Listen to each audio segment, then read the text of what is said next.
ఇప్పుడు అమెరికాలో ఉండి ఒక అతను విచ్చలవిడితనం పట్టుకొస్తారు ఖచ్చితంగా. అతను అనుకుంటున్నాడు ఏం పట్టుకురారు నన్ను ఏం చేయలేరు అనుకుంటున్నాడు. ఖచ్చితంగా ఎక్స్టర్నల్ అఫైర్స్ మినిస్టర్ తోటి చర్చలు మొదలైనవి. ఖచ్చితంగా అక్కడ రాయబారితో మాట్లాడతారు. వారిని చక్కగా మంచి మంచి పద్ధతుల్లో ఇండియాకి తీసుకొస్తారు. ఏం అనుమానం లేదు. లేదా అక్కడే అతనికి ఈ వీడియోస్ అన్నీ కూడా కలెక్ట్ చేసి పెట్టారు.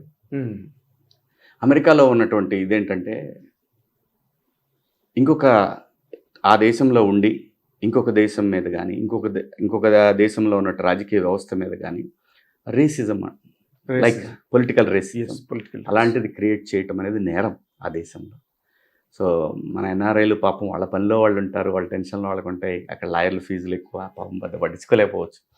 ఏంటంటే విచ్చలవిడితనాన్ని సోషల్ మీడియాలో మంచిది కాదు. ఎప్పుడు కూడా రాజకీయ విమర్శలు చేయొచ్చు, నా డాష్ డాష్ లా డాష్ డాష్.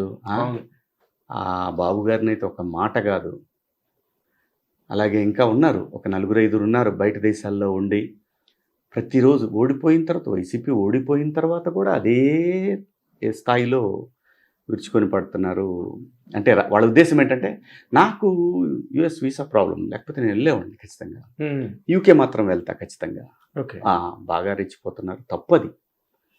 ఈ రాజకీయ నాయకుడి గురించి గొప్పగా చెప్పుకో, ఏమైనా చేసుకో, అబద్ధాలు స్ప్రెడ్ చేయొద్దు. అది ఇప్పుడిప్పుడే ఎదుగుతున్న రాష్ట్రం మీద ఇలాంటి బ్యాడ్ న్యూస్లు, తప్పుడు సమాచారం అందించడం అనేది చాలా పెద్ద నేరం. అది ఖచ్చితంగా స్పందించాల్సిందేనండి సమయం ఇది.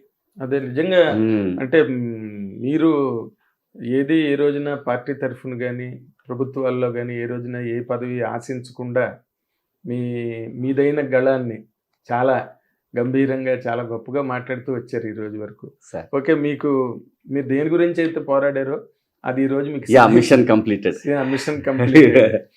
ఈ సందర్భంగా ఒకసారి గత 5 ఏళ్ళలో జరిగిన ఒక కార్యక్రమాన్ని కానీ ఈరోజు 5 ఏళ్ల తర్వాత ఇప్పుడు మళ్ళీ మీరు అనుకున్న పార్టీ కానీ లేకపోతే మీరు అనుకున్న సంవిధానం ఏర్పడింది ఈ రోజున, ఏమనిపిస్తుందండి మీకు? డెఫినెట్గా అండి. నేను అంటే జనంలో తిరిగాను కాబట్టి చెప్పాను, ఇంత ముందే చెప్పాను, ఎలక్షన్ ముందే చెప్పాను, ఈవెన్ బాబు గారికి కూడా చెప్పాను. తెలుగుదేశం పార్టీ పుట్టిన తర్వాత ఊహించని మెజారిటీలు రాబోతా ఉన్నాయండి అని కూడా చెప్పాను. సో ఏంటంటే ఇప్పటికి కూడా వైసీపీ క్యాడర్ అర్థం చేసుకోవాల్సింది ఏంటంటే, మీకు కులం ఇష్టమా, నిజంగా ఆ పార్టీ ఇష్టమా, ఇష్టమైతే మార్చుకోమని నాయకుడికి చెప్పటం అనేది ఒక బాధ్యత, మీ బాధ్యత. రాష్ట్రం ఇంపార్టెంటా, భావి తరాలు ఇంపార్టెంటా ఆలోచించుకోండి. నేను ఈరోజు అందరికీ ఒకటి క్లియర్గా వైఎస్ఆర్సీపీలో ఉన్న ఎమ్మెల్యేలతో సహా ఎంపీలతో సహా ప్రతి ఒక్కరికి విజ్ఞప్తి చేసేది ఏంటంటే, జగన్మోహన్ రెడ్డి గారికి ఏమీ తెలియదండి. తను నేర్చుకున్నది వ్యాపారం, ప్రజలు, పరిపాలన, భావితరాలు, వాళ్ళ అవసరాలు, ఇలాంటివి ఆయనకు తెలియదు. ప్లీజ్, అతను Jaganmohan Reddy garu not at all a politician, he's a businessman. మీరందరూ గత 10 రోజుల నుంచి మీరంతా చూస్తూ ఉన్నారు, అంతకుముందు కూడా చెప్తా ఉన్నాం, అతను బిచ్చం వేస్తే వీళ్ళు పడి ఉంటారు, నాకు ఓట్లేస్తారు అనే భావంతో ఉన్నాడు. విద్యా వ్యవస్థను మార్చానంటాడు, డబ్బులు ఇచ్చానంటాడు, లేదంటే ఆంధ్రప్రదేశ్లో విపరీతమైన మటన్ షాపులు, మంగళ షాపులు, గొర్రెల పెంపకం, వీటితోటి అభివృద్ధి జరుగుతుంది అని చెప్తున్నాడు. ఇలాంటివన్నీ అసలు ఎలా, నేను అనేది ఒకటే, ఇంత కొలపిచ్చి ఉండకూడదండి, ఇంత కొలపిచ్చి ఉండకూడదు ఎవరికి కూడా. అది అమ్మోళ్ళైనా రెడ్లైనా ఎవరైనా ఇంత కొలపిచ్చి ఉండకూడదు. ఎవడికి ఏమీ చేయడు. ఇటువంటి పరిస్థితుల్లో అతన్ని గుడ్డిగా ఫాలో అవుతున్నారంటే మీరు మనుషులేనా? ఒకసారి మనం ఇప్పుడు ప్రత్యేక హోదా గురించి చంద్రబాబు నాయుడు గారు రాలా, విమర్శించా, నా బాధ్యత. నాకు చంద్రబాబు నాయుడు గారి కంటే రాష్ట్రం ఇంపార్టెంట్. కరెక్ట్ మాట్లాడారు మీరు, నాకు గుర్తుంది. నేను మాట్లాడాను, ఒక అడుగు ముందుకు వేసి ఎక్కువ కూడా మాట్లాడాను, పర్సనల్గా కాదు. రాజకీయ విమర్శలు చేశాను నేను. అదే చంద్రబాబు నాయుడు గారి మీద దాడి చేస్తా అంటే అడ్డంగా నిలబడ్డాను. ఎందుకంటే చంద్రబాబు నాయుడు గారు లాంటి వ్యక్తి రాజకీయాల్లో అరుదుగా ఉంటాడు. ఒక విజనరీ. అరుదుగా వస్తాడు. కొన్ని జనరేషన్స్కి ఒక వ్యక్తి అరుదుగా వస్తాడు. అలాంటి అరుదైన తెలుగు జాతి రత్నం ఆయన.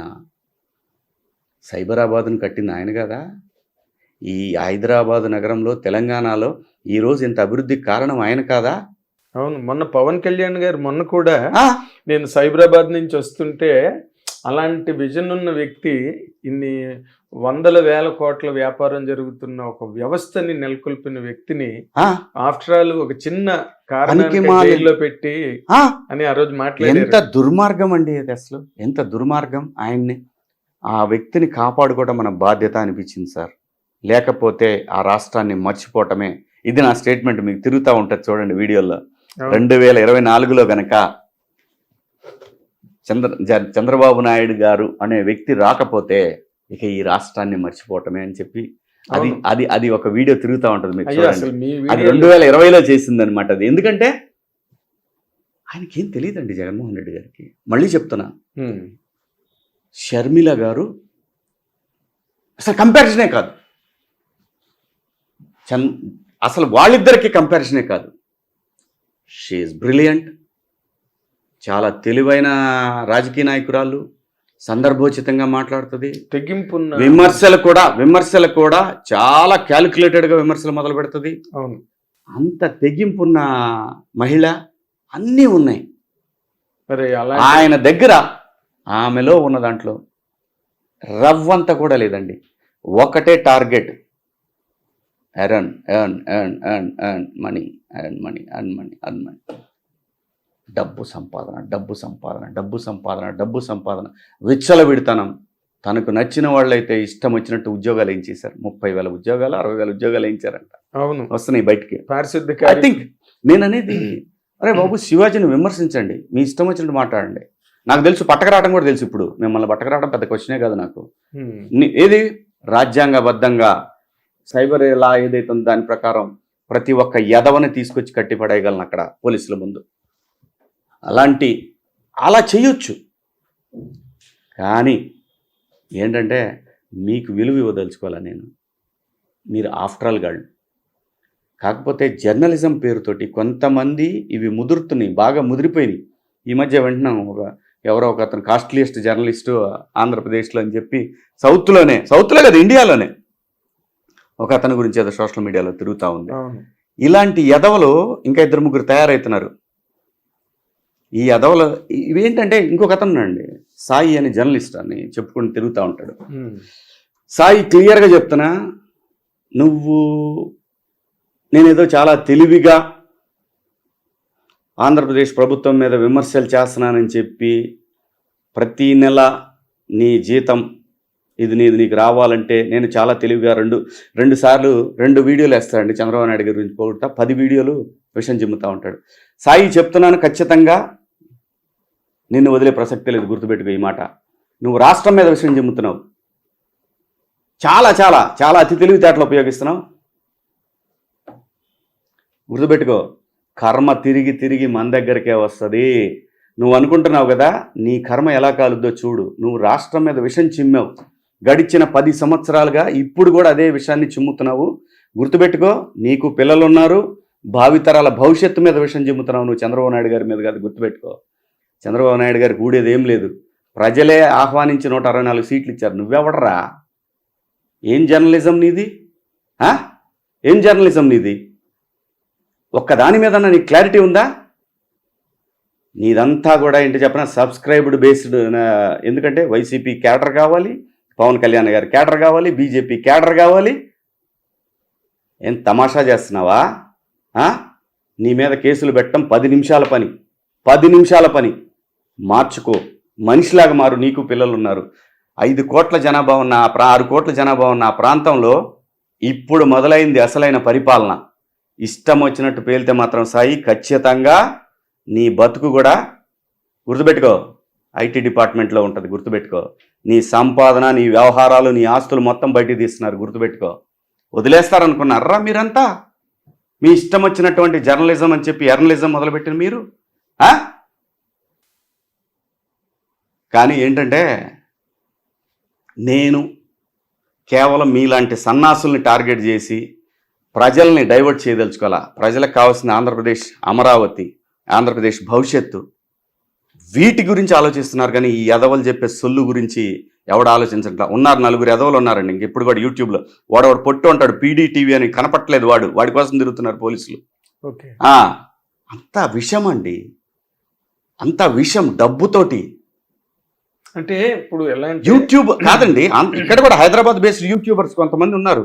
మెయిన్ స్ట్రీమ్ ఛానల్స్ లో చేసిపోయి బయట టీవీ ఛానల్స్ యూట్యూబ్స్ పెట్టేసి ఉన్నారు, విషం చిమ్ముతా ఉన్నారు. గుర్తుపెట్టుకోండి, దేనికైనా ప్రకృతి చూస్తూ ఉంటది. మన కర్మ తిరిగి మళ్ళీ మన దగ్గరకు వస్తే గుర్తుపెట్టుకోండి. నిజాయితీగా నిజంగా ప్రజల కోసం పనిచేయండి, మీకు బ్రహ్మరథం పడతారు. లక్షల మంది వస్తారు సబ్స్క్రైబర్స్. ఇలాంటి సన్నాసి వా పార్టీలకి ఈ పార్టీలకి పెట్టేసి మధ్యలో మనం తమాషా చూస్తా సబ్స్క్రిప్షన్స్ కోసం ఏడిస్తే కష్టం. నా బొట్టోడి ఎవడిగా కాలిద్ది, తోలు తీసేస్తాడు.